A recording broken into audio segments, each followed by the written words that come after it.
هل صحيح أن شرادها آريا مهددة بالطرد في مسلسل حياة قلبي بسبب وزنها الزائد؟ شرادها حامل، واضح من الفيديو الأخير لها.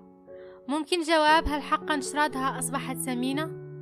تعرضت شرادها آريا مؤخرا لانتقادات واسعة على مواقع التواصل الاجتماعي بسبب وزنها الزائد.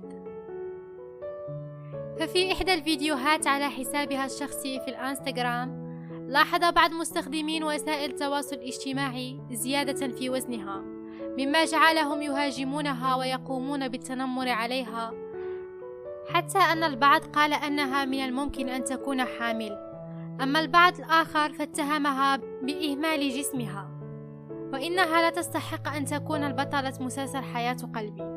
وبطبيعة الحال ردت الممثلة شرادها آريا على التعليقات السلبية التي توصلت بها بسبب مقطع الفيديو الخاص بها على الانستغرام، وقدمت ردا مناسبا على جميع المتنمرين. ففي مقابلة حديثة قالت شرادها آريا أنه يجب على المرء أن لا يقلق بشأن الحفاظ على وزن مثالي.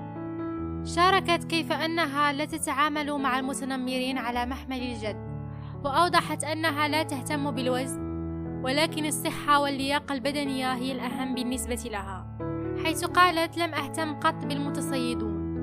أحيانا يغرقك مستخدمو الإنترنت بالثناء، وفي بعض الأحيان يعلقون على مظهرك لأن زاوية الكاميرا ربما لم تكن صحيحة. لقد كنت دائما لائقة بدنيا، أعني أنني متصالحة مع جسدي وأشعر بشعور رائع نحوه.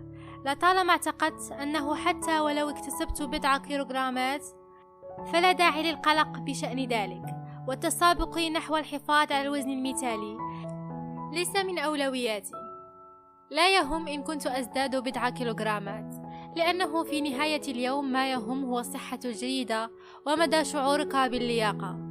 أنا لائقة بدنيا، لذا لا أعطي أي أهمية للمتنمرين وتعليقاتهم السلبية. أما بشأن طردها من مسلسل بسبب الوزن فهذا الخبر لا أساس له من الصحة. أخبروني في التعاليق، هل تظنون أن الوزن الزائد يجعل الممثل يفقد شعبيته؟